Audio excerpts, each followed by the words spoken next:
Hey, Danielle, welcome to the His and Her Money Hey, Show. Danielle. Hello, guys. We're Hi. super glad to get you on the show. We're excited to have you here with us to be able to share an incredible story of debt elimination that we know our audience is going to be super thrilled to hear about. But before we do that, can you just take a moment and introduce yourself to everybody and let them know what you're all about? My name is Danielle McFadden. I'm from Georgia, and I am all about living a life that is fulfilling, but debt free and living on a budget. Love that. So you said our favorite word, debt free. So tell our audience about the debt that you used to have. What type of debt was it and how much debt was it in total? My debt was mainly credit card debt. It was one credit card that I had, and it was about $13,000. Awesome. Wow. Now, there was a point in time where your debt was normal, it was no big deal.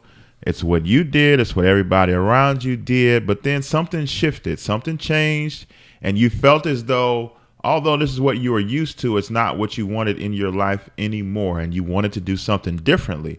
Talk to our audience about how you got to that point to begin to look at your debt situation differently and what prompted you to start to make a change. Well, I've been following you guys for a while, and so I knew I needed to get rid of this debt. But my main eye opener was I opened up one of my credit card statements. I never, it's bad to say it, but I never opened up my credit card statements. And on the back side of the statement, it told you how much you would pay if you made just the minimum payments. And when I saw all the extra money that I would have to give the credit card company in interest, I was blown away. And I was like, no, I'm not giving away all this extra money. I just couldn't do it. So I knew I had to come up with a plan and make some changes. So how long did it take you to pay off this $13,000 credit card?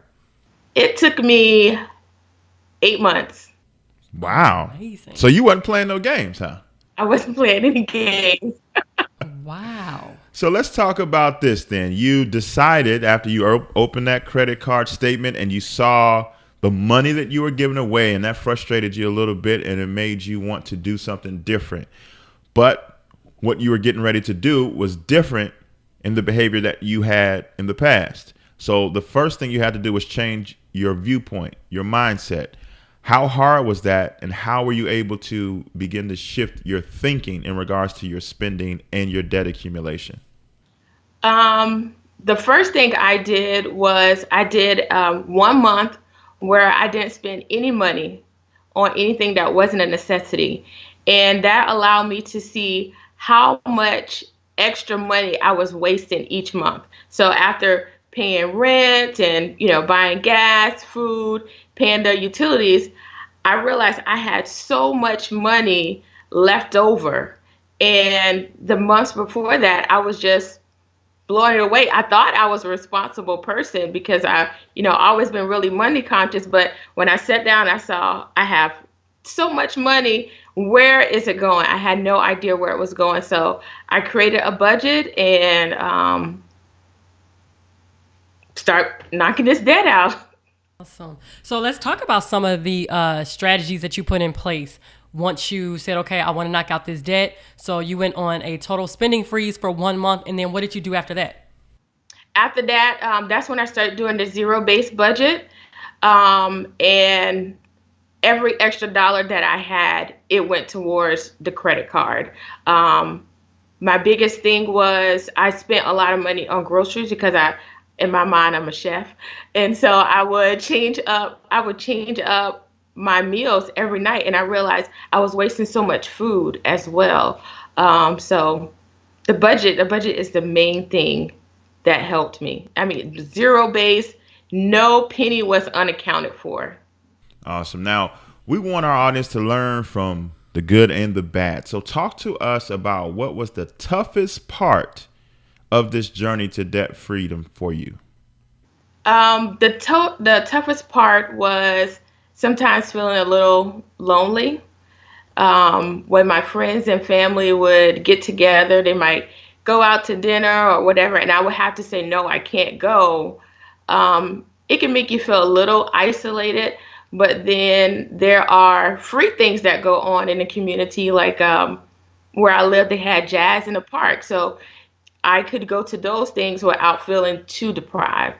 So tell us about your family and friends. Did you put them on notice to let them know that, hey, you're trying to knock out debt? And if so, what was their response? Oh, they definitely knew. And they were very supportive. They were supportive when they would ask, oh, can you go to this or that event? I would say, no, I can't go. And during this budget process, I don't want to make it like I didn't have any fun, because I did give myself some free money, but it was very little. And I would use that for things like, fingernail polish or, maybe an eyeshadow or something like that. But so those things would make me feel like, oh, I'm spending a little bit of money. I have, a little bit of freedom, but I was really hardcore. I got to get rid of this debt. What surprised you the most about yourself and your finances once you started implementing a budget? Did anything surprise you or stand out once you started doing a zero-based budget and started organizing your money in a mannerly fashion? One thing surprised me is, like I said, I always thought I was really good with money. I was doing a lot of mindless spending. Um, Sometimes during the week, I would go to, a home store, and I just like to go to the store and look at all the, pretty things that they would have, and I would pick up something here and there, and I didn't realize I was wasting a lot of money buying little things. I thought I was being conservative, but I really wasn't. The other thing was, like I said, I was spending a lot of money on groceries, and that money was a waste, because sometimes I would have things left over in the refrigerator, and because it's been sitting there too long, I would have to throw it away. And so those are some of the things that I realized. So talk us through that moment when you paid your last debt payment. I kind of thought there would be like balloons falling from the sky and confetti, and none of that happened. But I was really excited. Like, I had this feeling of accomplishment. Like, I did this. I did it, and I did it in a short amount of time. I did it faster than I thought I would be able to, and I just felt really excited. Awesome. Now, on this 8-month journey, I'm sure it wasn't all peaches and cream. It wasn't. Talk about those obstacles that popped its head up and how you fought through them and eventually got to the finish line. There was one point, I think it was about at the 4th or 5th month point, I had my little emergency fund set up, and I was like, oh, this is so easy. Everything is going good. I don't have to touch the emergency fund. And an emergency happened. And I was a little sad that I had to use the emergency fund, but I was happy that I had it. And, like I was saying, there are some times where you have to say no to people. Even I had to say no to myself. There were things that I wanted to do, and I just said, no, I had to check myself. No, you can't do that right now. You have this goal. It's only temporary. You only have to go through this a short amount of time. So stick to the plan. There was some friends that wanted to go out of town, and it sounded like a really great trip. And I was like, I can do it. And then I looked and I was like, no, I can't do it. And I had to tell them no, and I had to tell myself no. And it was hard when they came back and they said, oh, we had such a good time. And they showed me their pictures. And I felt a little sad, but I knew that, next time when a trip like this came up, I would be able to go, and I would be able to go without swiping my credit card. I could pay for it in cash. Does your credit score have you down and looking for solutions? You may just find the answers you're looking for with Credit Sesame. Credit Sesame is your solution for a free no-hassle credit score, credit analysis, and tips for managing your money. They are here to help you take control of and have the tools you need to bring about a bright financial future. Get empowered today. There's no credit card required. Receive identity theft protection up to $50,000 and discover a marketplace for credit and loan officers that will help you get to your next level. Visit hisandhermoney.com/credit sesame for more details. I think a lot of people find it easier to develop the discipline to tell other people no because they want to make a change. I think probably the tougher thing is to discipline yourself to be able to tell yourself no. Talk about how you're able to develop that discipline, because I'm sure, the first couple times it wasn't as easy, but over time you kept telling yourself no, you kept developing discipline. So talk us through how you're able to develop that self-discipline to keep yourself in line with your goal. Having conversations with myself, even having the conversations with some of my family members, sometimes I felt double-minded. I would talk to them and I'm like, I should do this. And I'm like, no, I shouldn't do it because I'm trying to pay out this debt. Basically, I would just have conversations with myself. And also I would look at the budget and I would see those numbers go down on my credit card statement. And that kind of kept me in check as well, because I kept seeing it kept going down and down. And I'm like, if I just stick to this, budgeting thing, it can go down, it can go lower to the point where I'll be at, $0 owed. Yeah, that's true. Love that. So how do you feel now being debt free? Amazing. I feel free. I feel free to do whatever I want to do, and I don't have to worry about opening up a bank statement and someone telling me you owe us this amount of dollars. I feel liberated. Yeah. For sure. So what are some things that you've been able to do or that you foresee yourself doing in the near future, now that you're debt free, that there's no way you would have been able to do while you were fighting your way out of debt? Definitely take more trips with my friends. I have friends in different states that have been asking me to come visit them, and I've had to say, no, I can't come right now. So I'll have a chance to go visit them. Some of them have small kids whom I haven't seen in a long time, or maybe I haven't had a chance to meet at all. I'll be able to go and visit them. The other thing is I've been able to talk to friends and family members, even strangers, about what I've gone through. And I've started helping other people develop a plan and kind of been their accountability partner. One thing I didn't do in this whole thing was have an accountability partner. I was kind of my own accountability partner, or maybe different groups I've been on. Been in on Facebook, like you guys group Smart Money Couples.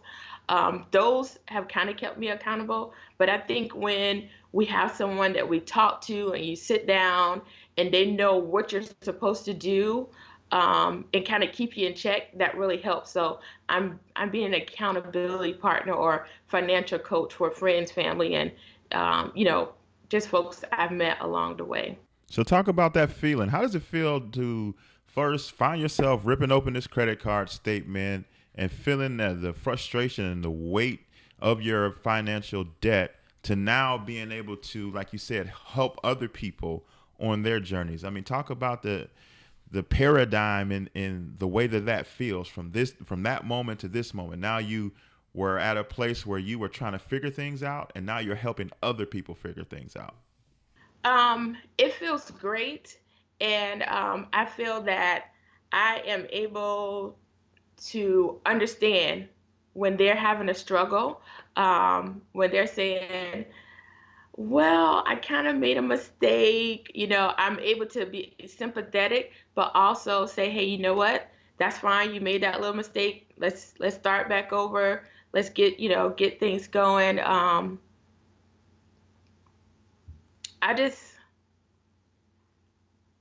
I don't know how to describe the feeling. I just I feel good I mean I wish I never had to experience that, being in debt, but I'm glad that I was there because I'm able to help other people, if that makes sense. Able to, Feel 'em. be a real life example to say, look, guys, it's possible. Yeah, exactly. Exactly. So, what is the biggest life lesson that you learned throughout this entire journey? My biggest life lesson is to not borrow from anyone. Don't borrow from anyone. I mean, just having patience is one thing, because sometimes we're swiping these credit cards. We're, asking for loans because we're not having the patience to wait on things. So, my biggest life lesson, I guess, would be patience and being content with what I have. Now, which one was tougher to develop, the patience or the contentment? Um, Maybe patience. Because sometimes, we see things, and I'm kind of like a bargain shopper. I'm like, I can't pass up this deal. I got to get it, right now. And no, I really don't have to get it now. I can wait. If it's meant to be, when I go back in the store, it'll be there. If it's not there, it wasn't meant for me to have it. So I'm sure that developing a discipline when it comes to bargain shopping had to be tough, because a lot of times when you're in the store and you see a deal, in your mind, a deal means I should get it because it's a deal. But if you get something that has a great price, but it's something that you don't need, you still end up losing. So how are you able to train yourself? Because as a trained bargain shopper, I'm sure you're in there, you're looking for the best deal. You got your systems and your structures in place. So how did you allow yourself to learn how to properly decipher whether or not you should make a purchase, even if it's a good deal? Um, well, I did give myself some free money, okay, or fun money. And so if I felt like, oh, this is a deal, sometimes I would get the item and then maybe keep the receipt. And if I realize, you know what, I really don't want this. This is not what I want to spend my fun money on. This isn't, bringing any joy to my life. I would sometimes just take it back to the store. And then sometimes I would walk around the store with the item in my shopping cart and have, one of those conversations with myself. I'm like, do you really need this? Is it going to change your life? And I'm like, no, it really isn't going to change my life. Could you do something else a little bit more useful with this money? Yeah, I could. So I would take it out of the shopping cart and I would put it back. Yeah. Now, if you had to credit one thing that without a shadow of a doubt that if you did not incorporate this one thing, it can be a physical product. I mean, it could be patience or whatever. If you did not incorporate this in your debt-free journey, you would not be debt-free, or it would have taken you much longer to become debt-free. What would that one thing be? The zero-based budget. Um, the zero-based budget, because this isn't the first time I've budgeted. I don't know what other people have done, but I know one of the mistakes I made was I would write down all of my bills, and I would say, okay, well, it costs X amount of dollars to pay this or that, and then any money that I had over at the end, I would just say, oh, this is free money. I can do whatever I want to do. But when you have the zero base budget, you know where every single penny is going. And when you have debt, you're putting that extra money towards debt. You're not going to dinner, you're not going to the movies, you're not going shopping. Um, you're putting that money towards the debt, and you know where it's going. You don't have to sit and guess where this money has gone. Now, on your journey to debt freedom, were there some books that you came across, maybe some blogs or podcasts, or what information helped you to learn about money and learn about the discipline with your spending behaviors that allowed you to come to debt freedom? Because we love for our audience to educate themselves while they're going through the process. So what are some recommendations that you have for them? Well, I definitely went on YouTube. like I said, I've watched you guys. I've been watching Ty since Double Saving Divas. Um, but I've read Dave Ramsey's book, Financial Peace. There's a guy who actually kind of inspired me to try to get this accomplished on your show, Shannon Dowda. I read his book. I even gave away several copies as gifts. Um, and just kind of um, immersing myself with debt-free stories. I would, just pull up random people on YouTube and I would just listen to them. And that kept me motivated because I was like, if they can do it, I can do it. When I heard Shannon say that he did his in a year, and I was like, well, I don't even have as much debt as he has. I can do it in a short amount of time. And so that, all those things just kept me motivated. Awesome. Love that. So to the person listening right now that may be a little discouraged, what would you say to them right now? I would tell them, don't beat yourself up for what you did in the past. You can't change the past, but definitely create a plan, create a budget to help you to reach your goal in the future. Definitely do a zero-based budget.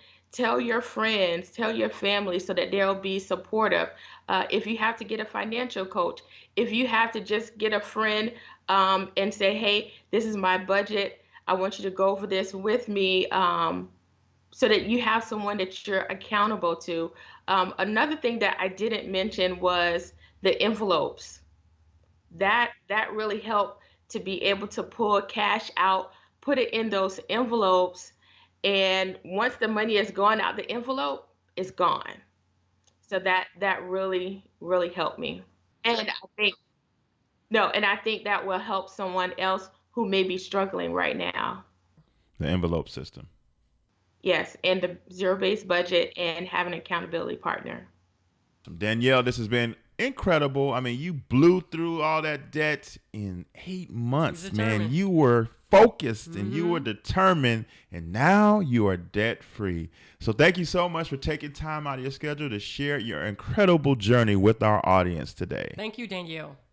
Thank you, guys. It is a privilege to talk to you.